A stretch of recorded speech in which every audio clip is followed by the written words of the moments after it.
자, 오늘 할 이야기는 미주리 임산부 살인사건. 이야기하기에 앞서서 제가 이거를 듣고 이렇게 쓰는데 정말 원인이 없는 결과는 없다 라는 생각이 들었어요. 일단 이 사건은 임신 8개월 차 여성에게 일어난 일입니다. 바로 그게 누구냐면 바비 조 스테넷이라고 하는데 줄여서 바비라고 하겠습니다. 이 바비는 그냥 평범한 가정에서 평범한 삶, 그리고 뭐 소심했지만 예의 바르고 주위 이제 이웃들에게 인사도 잘하고 하이 이렇게 인사도 잘하고 그런 아이였다고 합니다. 사랑도 많이 받고 자랐고 학교도 성실하게 다니고 동물을 되게 좋아했었대요. 그래서 그 중에서도 강아지를 엄청 좋아했었대요. 근데 우리 어렸을 때는 다 이렇게 귀여운 거 좋아하잖아요. 고등학교를 다니면서 제비라는 남자를 만납니다. 근데 이 제비라는 남자도 그냥 평범하고 다정하고 그렇게 사랑받고 자라온 남자인데, 이 남자도 강아지를 되게 좋아하는 이제 남자였던 거예요. 제비라는 남자를 바비가 고등학교 때 만나서 고등학교 졸업하자마자 결혼을 했습니다. 둘 다 이 강아지를 되게 좋아하고 당연히 집에서 강아지를 키웠겠죠. 근데 랩테리어라는 견종을 키웠대요. 이 랩테리어가 어떤 견종이냐, 쥐를 되게 잘 잡는 강아지 견종이래요. 어쨌든 랩테리어라는 종을 되게 굉장히 좋아했었대요. 근데 찾아보니까 진짜로 되게 귀엽더라고요. 근데 이게 몇 마리 이제 입양해서 키우다 보니까 얘네들이 또 새끼를 낳고, 새끼들이 너무 많아지니까 주위 이웃들에게 분양도 해주고 나눠주고 이렇게 하다가 한번 이제 바비가 이거를 비즈니스화해서 우리 한번 분양을 전문적으로 해보자 라는 이제 이야기를 나눕니다. 그래서 이거를 오픈 채팅방처럼 뭐 레싸모 이렇게 해가지고 오픈 채팅방을 만든 다음에 그 오픈 채팅방에서 거기서 분양도 해주고 비즈니스 사업을 했다고 합니다. 근데 이제 그 와중에 바비가 23살이 되었을 때 임신을 하게 됐어요. 그래서 임신 8개월 차 때 랩테리어가 또 새끼를 낳아가지고 분양하겠다고 이제 레싸모에 올립니다. 근데 이 레싸모는 그냥 이제 강아지 이야기만 하는 곳은 아니고 서로 이제 오픈 채팅방 같은 데 들어가면은 그 한 주제에 대해서만 이야기하는 게 아니고 뭐 오늘 무슨 일이 있었다 뭐 다른 뭐 이런저런 이야기들 막 하잖아요. 그런 이제 방이었대요. 그래서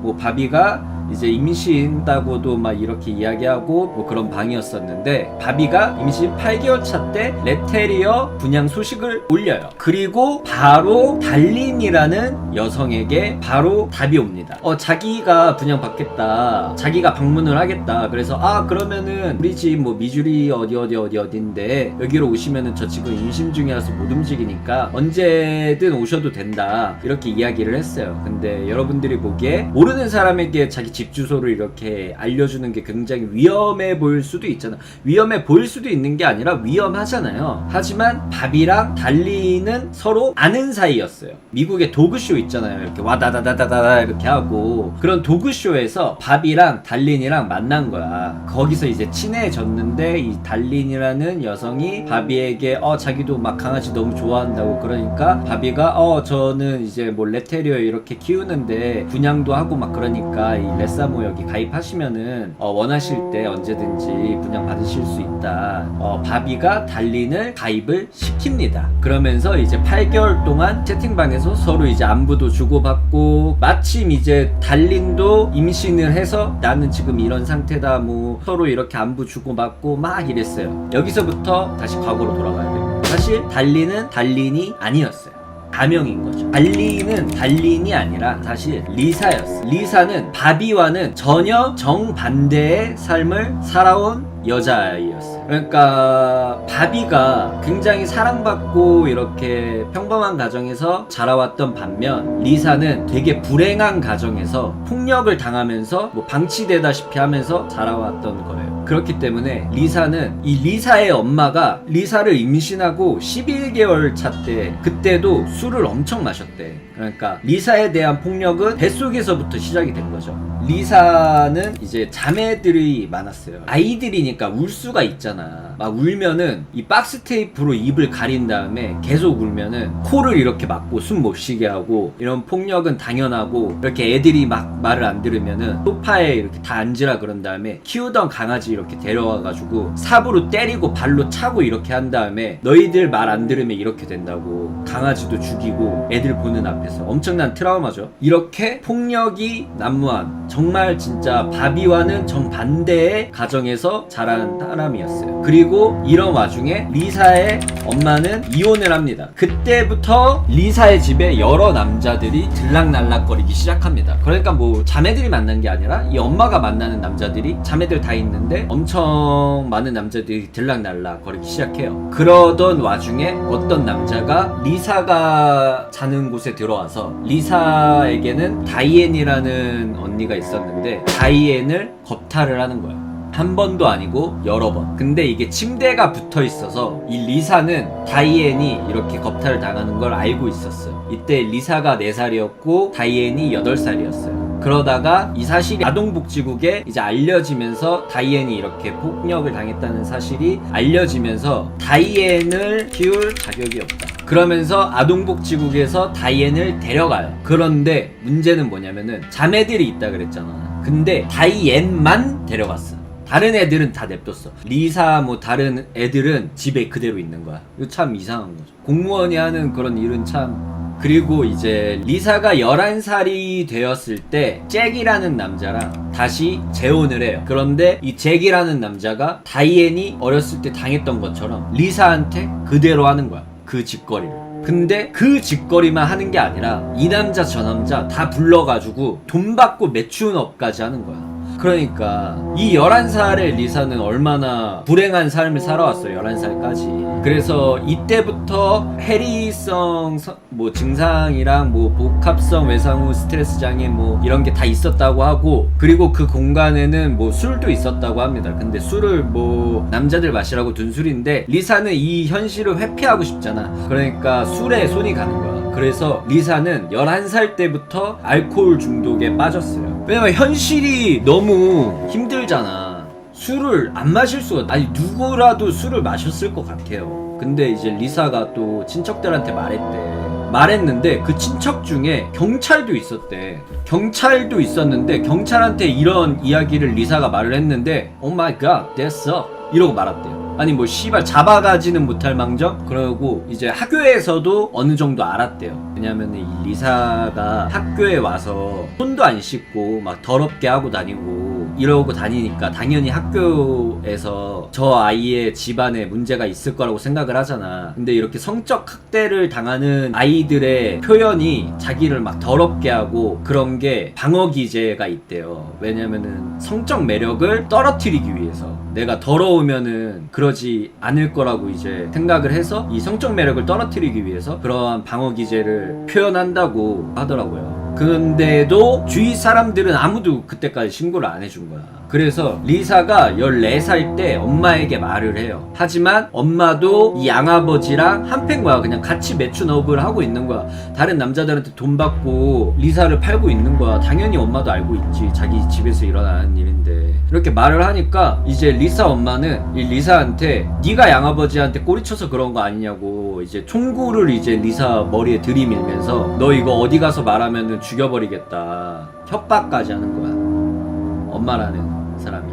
그러던 와중에 이제 양아버지랑 이혼을 했어요. 다시 재혼했다가 이혼을 했는데, 이때 이제 리사는 남자 놈이랑 이혼을 했으니까 나도 이제 좀 자유를 얻을 수 있나? 나도 이제 좀 괜찮아지려나? 생각을 했지만 금방 다시 다른 남자와 재혼을 합니다. 또 바로 재혼을 했는데 엄마가 이 재혼한 남자한테 먼저 주선을 해요. 매춘을. 우리 리사로 돈 벌 수 있다고. 그래서 동네 사람들한테 돈 받으면서 이렇게 하고, 만약에 우리 집 수리할 일 있으면은 수리비도 리사로 퉁치는 거야. 그거를 씨발 오키하는 새끼들도 참 씨발.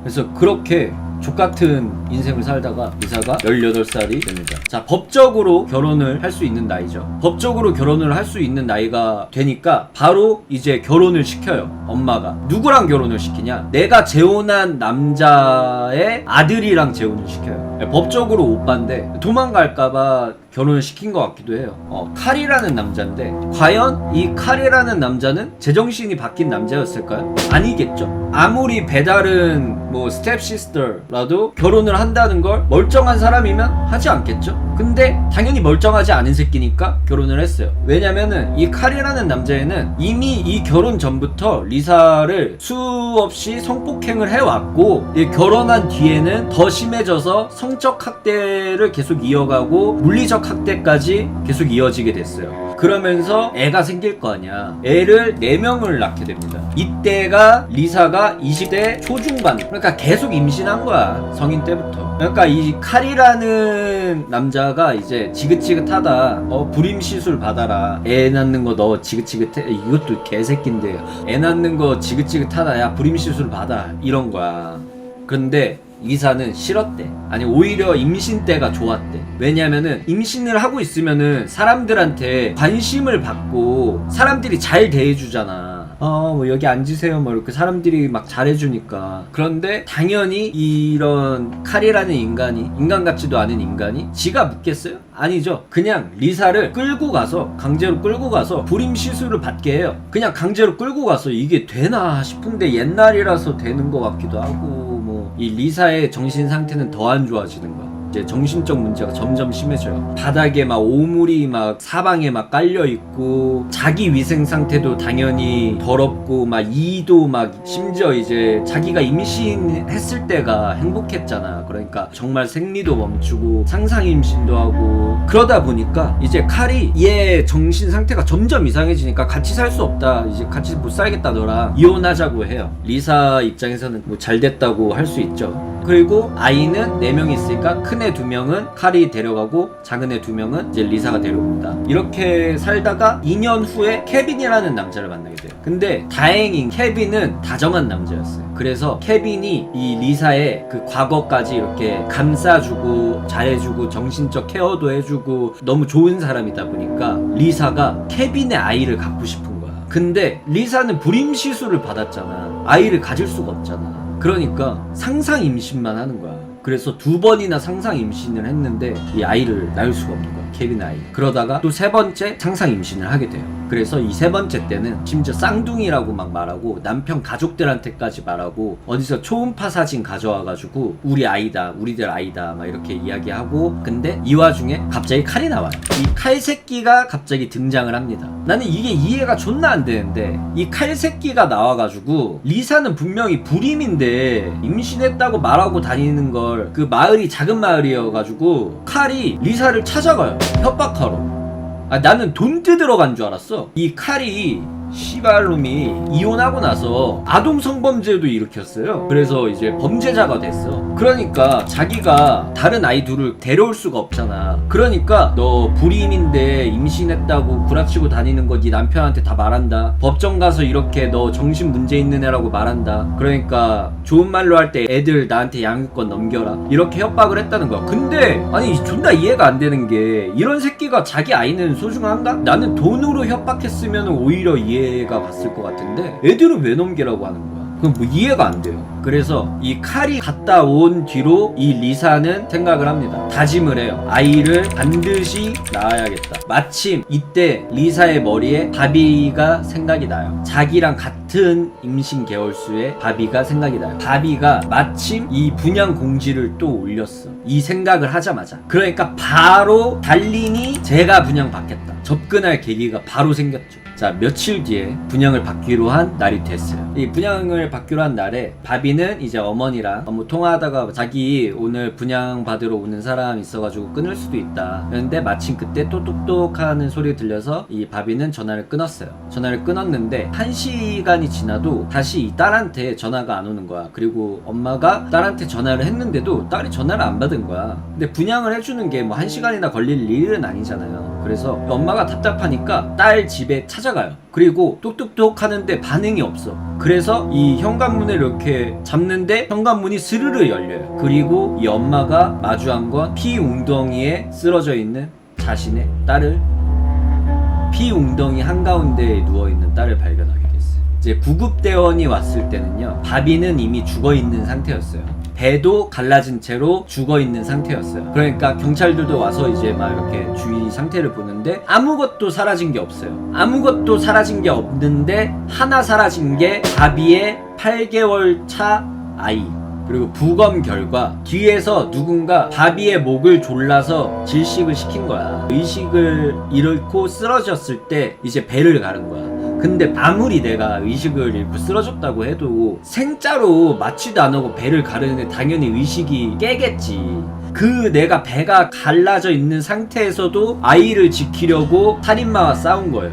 손가락 다 부러져 있고 코도 부러져 있고 이 발바닥에도 피가 흥건하게 묻어 있는 거야. 그러니까 이 바비는 배가 갈라져 있는 상태에서 서서 살인마랑 싸운 거예요. 근데 어떻게 이미 나는 상처를 입은 상태인데 이길 수가 없지. 그리고 이제 부검을 하고 있는 와중에 바비가 주먹을 쥐고 있었는데 이 주먹을 펴보니까 금발이 나온 거야. 이 단서가 하나 나왔죠. 그리고 바비가 사는 동네도 조그마한 동네여서 이 빨간색 도요타가 조금 특이해서 그 빨간 도요타를 그날 지나가는 것들을 봤다. 이렇게 해서 또 빨간 도요타라는 증언이 또 나왔죠. 이런 일이 일어나자마자 미국 전역에 뉴스가 나가는 거예요. 그러니까 이 모모씨라고 하면은 사실 그 레사모 회원들은 다 알 거 아니야. 이 레사모 그 채팅방이 있다고 했잖아요. 그 사람들은 다 알 거 아니야. 그래서 이 레사모 회원 중에 한 명이 그날 이 달린이라는 사람이 바비를 만나러 분양을 가기로 한 날이다. 그날이 이렇게 신고를 한 거예요. 그래서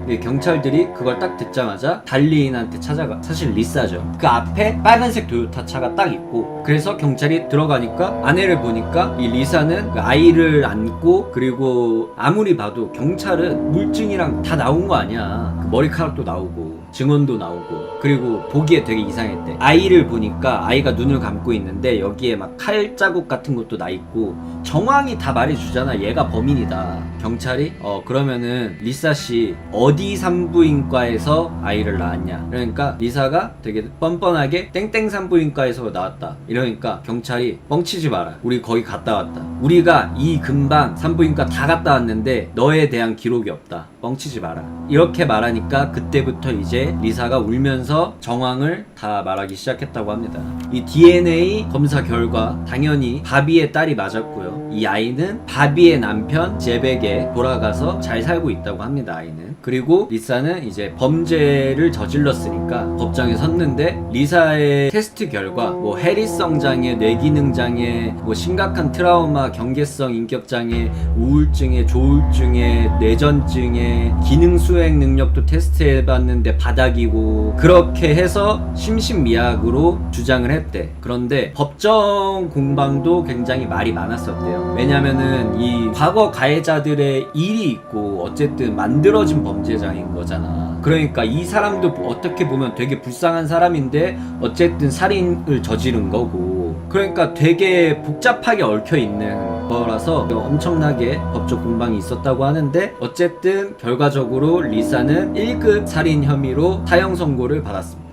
52세 때 약물주입으로 사형을 받았다고 합니다. 근데 정말 이제 인지 능력이랑 모든 게 다 저하돼 있고 정신이 망가진 범죄자들이 범죄자를 만들어서 피해자가 가해자가 돼서 아무 상관없는 선량한 시민만 피해자가 된 거죠. 그래서 원인이 없는 결과가 없고 라는 생각이 들었어요. 이걸 보면서. 구독, 좋아요, 알림 설정까지. 짠.